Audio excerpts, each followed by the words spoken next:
A long time ago, in a village where everyone knew everyone, lived two best friends, Maku and Maku Mawu. People joked that you'd never see one without the other. They even gave each other special names, meant only for themselves. But soon, their secret names weren't so secret anymore. The whole village began using them. Eventually, word reached the king. Curious, the king summoned them. He liked Maku because his name meant, "I will die the king's death." But Maku Mawu? He was offended by the name because his name meant, "I will die God's death." After the meeting with them, the king began to plot. Days later, the king invited Maku Mawu and Maku to a feast. Before they left, the king gifted Maku Mawu a fine yam. He seemed appreciative. Maku was gifted a round stone, but wasn't very content with it. Noticing Maku displeasure with his gift, Maku Mawu decides to trade gifts with Maku. Later that night, Maku Mawu decides to break open the stone due to its heaviness. He discovers shining golden ornaments inside. His face lit up with surprise and a big smile. 3 days passed, and once again the king extended an invitation to Maku Mawu and Maku to attend another grand feast at the palace.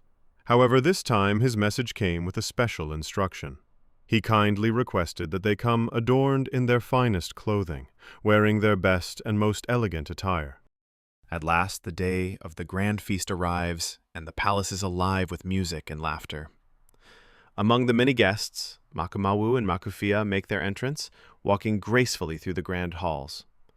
All eyes turn to Maku Mawu, radiant and proud, adorned in magnificent golden jewelry, the very treasure the king had secretly hidden within Maku stone. The king catches sight of the gleaming gold and abruptly freezes, his gaze locked on Maku Mawu. His eyes stretch wide in disbelief, and a furious scream escapes his lips. Rage surges through him like a wave, his expression twisting with fury as he hurls his goblet of wine to the floor. The feast is finally over, and the king manages to calm down. He goes into his chamber, where he gets an idea. He then sends for Maku Mawu the next morning. The king hid his anger and gave Maku Mawu a diamond ring. "Return in 7 days with this ring. If you lose it, you lose your life," he said. Maku Mawu had a feeling this was a trap. When he returned home, he carefully concealed the diamond within the hollow of a wall. A secret spot he believed no one would ever think to search. It was a hidden place. The king quietly summoned Maku Mawu's wife to the palace, speaking to her in a low, secretive voice. He promised her a generous reward if she could find the diamond he had given to her husband, Maku Mawu. Of course, she knew exactly where her husband would hide something so precious.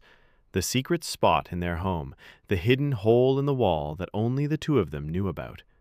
Wasting no time, she rushed home and searched the concealed space. There, nestled in the shadows, was the diamond. With it in hand, she quickly made her way back to the palace to present it to the king.